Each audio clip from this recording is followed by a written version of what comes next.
সুপ্রভাত। সকাল সকাল সমস্ত বাসি কাজ সেরে স্নান সেরে চলে এসেছি ঠাকুরঘরে এসে ভগবানের সেবা পুজোর জন্য সমস্ত কিছু রেডি করছি এবং রেডি করার পর পুজো করাও আমার কমপ্লিট হয়ে গেছে। এখন বহুদিন ধরে গাছের ফুল দিয়েই পুজো করি। বহুদিন ধরে আর ফুল কিনতে হয় না। আগে যেমন প্রতিদিন ফুল কিনে আনতে হতো, তারপরে পুজো করতাম, না নইলে বিনা ফুলেই পূজা করতে হতো, কিন্তু এখন আর সেটা হয় না। প্রত্যেকটা গাছে অল্প অল্প করে যা ফুল ফোটে তা দিয়ে সুন্দরভাবে ভগবানের সেবা পুজো হয়ে যায়। ওদিকে ভগবানের সেবা পুজো করে চলে এসেছি ঘর দুয়ার পরিষ্কার করতে। তার আগে কিন্তু সমস্ত জল খাওয়ার হয়ে গেছে। জল খাওয়ার সবাইকে দিয়ে তারপরে এসেছি ঘরের কাজগুলো করতে। আজ সোমবারের ভিডিওটা একটু দেরি করেই পোস্ট করছি। সোমবারের দিন স্কুল ছুটি ছিল, তাই সমস্ত সবাইকে জল খাবার দিয়ে তারপরে নিশ্চিন্ত মনে এসেছি ঘর পরিষ্কার করতে। ঘর পরিষ্কার করে সমস্ত কিছু কাজকর্ম করে তারপরে আমি রান্নাঘরে যাব। তো চলো, এদিকে ঘর দুয়ারগুলো বিছানাগুলো সমস্ত কিছু তুলে পরিষ্কার করে নিয়ে চলে এসেছি রান্নাঘরে এসে আজকে খুব সোজা সাপটা রান্না করছি। আলুর দম করবো, ডাল করবো, আর চাটনি করার ইচ্ছে আছে। জানি না কি করা যায়, চাটনি হবে কি হবে না। তবে পাঁপড় আজকে ভাজবো না, পাঁপড় আজ একটু সেঁকে নেবো ভাবছি। আর গতকালের মাছ রাখা আছে ফ্রিজে, সেটাই গরম করে নেব। মাছের ঝোল এখন রেডি করে রাখা আছে। প্রতিদিন কিন্তু সমস্ত রান্না করতে ভালো লাগে না, এক একটা রান্না তোলা থাকলে বেশ ভালো হয়, তাই না? এই যে আলুর দমটা তো নামিয়ে ফেললাম, ডালটাও হয়ে গেছে, ডালটাও সম্পরা দিয়ে দিয়েছি। এদিকে ডাল ভাত সমস্ত কিছু নামানো হয়ে গেছে।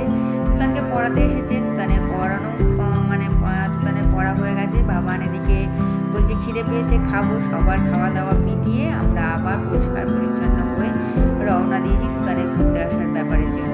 তো তুতানে পড়তে আসা আছে, ঠিক 5:30টার ট্রেনটা আমরা ধরে আসছি রায়গঞ্জে। তো এই তো রায়গঞ্জে এসে তুতান চলে গেছে পড়তে, আর আমি চলে এসেছি ঘরে। এখানেও ঘরগুলো সব এলোমেলো হয়ে আছে। তুতান স্কুল থেকে এসেছিলো গতকাল, শনিবারে, রবিবারে আর আসা হয়নি। তো শনিবারের জামা কাপড়গুলো ভাবছি একটু নিয়ে যাবো, এক সেট নিয়ে যাবো, আর এক সেট পরিষ্কার করে কাচা আছে। যেটা শনিবারে পরে এসেছিলো সেই সেটটা কাচতে হবে, তার জন্য একটু ভাঁজ করে নিচ্ছি। ভাঁজ করে ব্যাগের মধ্যে ভরে বাড়ি নিয়ে চলে যাব।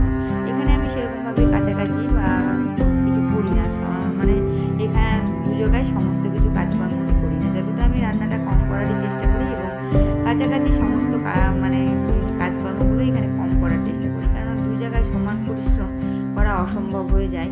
তাই হচ্ছে সমস্ত কিছু এখান থেকে নিয়ে চলে যায়, হয় বাড়িতে নিয়ে হাতে কাচতে দিয়ে দিই মাসিকে, না হলে বিছানার চাদর যেদিন নিয়ে যাই সেদিন ওয়াশিং মেশিনে দিয়ে দিই। তবে আজকে হচ্ছে বাড়ি নিয়েই যাব। তবে আজকে তো স্কুলের জামা কাপড়, এগুলো হাতেই কাচতে হবে। তো এগুলো গুছিয়ে ওই ঘরটাতেও বইপত্র সব এলোমেলো করে রেখেছে, বইপত্রগুলো একটু ভাবছি গুছিয়ে নেব।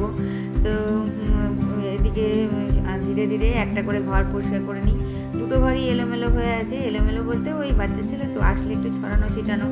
তো এক সেট জামা কাপড় এখানে কেচে মেলে রেখেছিলাম আর কি, আর এক সেট ও শনিবারে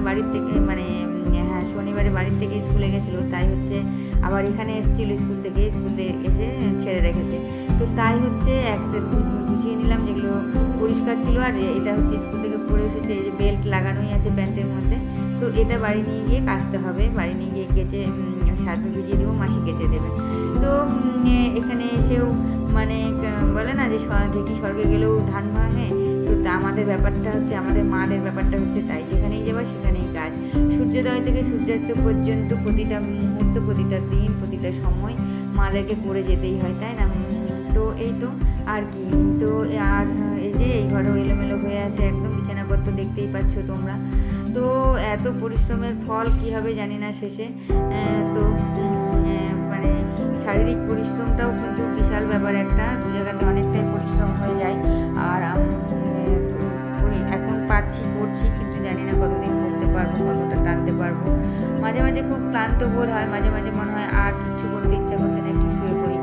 আর যখন মাথা ব্যথা হয় তখন তো কী বলবো, তখন তো আর মনে হয় না যে চোখ খুলি। কিন্তু অগোছালেও থাকতে পারি না, একদম অগোছালেও থাকতে পারি না। এটাই হলো আমার সবথেকে বড় দোষ, যে এক দিন হয়তো একটু গুছালাম না, কিন্তু না, কষ্ট হলেও যেন মনে হয় যে একটু গুছিয়ে নিই, তাহলে অন্তত মানসিক শান্তিটা পাবো। এই ভেবেই হচ্ছে করি আর কি, পরিশ্রমটা একটু বেশিই হয়ে যায়।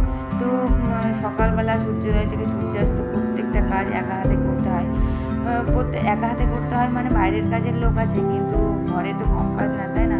রান্না, স্নান, পুজো করা থাকে, পুজোটা করতে একটু সময়ই লাগে। তো দেখো এই যে সমস্ত কিছু গুছিয়ে নিলাম একদম পরিষ্কার করে। দেখো তো এবারে কি সুন্দর লাগছে, তাই না? তাহলে পরিষ্কার পরিচ্ছন্ন থাকলে তো মন ভালো লাগবেই। তো ওই জন্য সমস্ত কিছু গুছিয়ে একদম রেডি করে নিলাম। যেখানেই থাকি সেই জায়গাটা যেন একটু পরিষ্কার পরিচ্ছন্ন থাকে। তো সন্ধ্যা হয়ে এসছে, জানলাগুলো সব লাগিয়ে দিয়েছি, কেননা ভীষণ মশা আর ফ্যানটা চলছে। তো এই তো ঘরগুলো একটু মুছে নিয়েছি, বিকালবেলায় মুছেছি। ঘরগুলো মুছে টুছে একদম পরিষ্কার পরিচ্ছন্ন করে রেখে দিয়েছি সব কিছু। তো আর কি, তো চলো আজকে ভিডিওটা এখানে শেষ করছি। তোমরা সবাই ভালো থেকো, সুস্থ থেকো।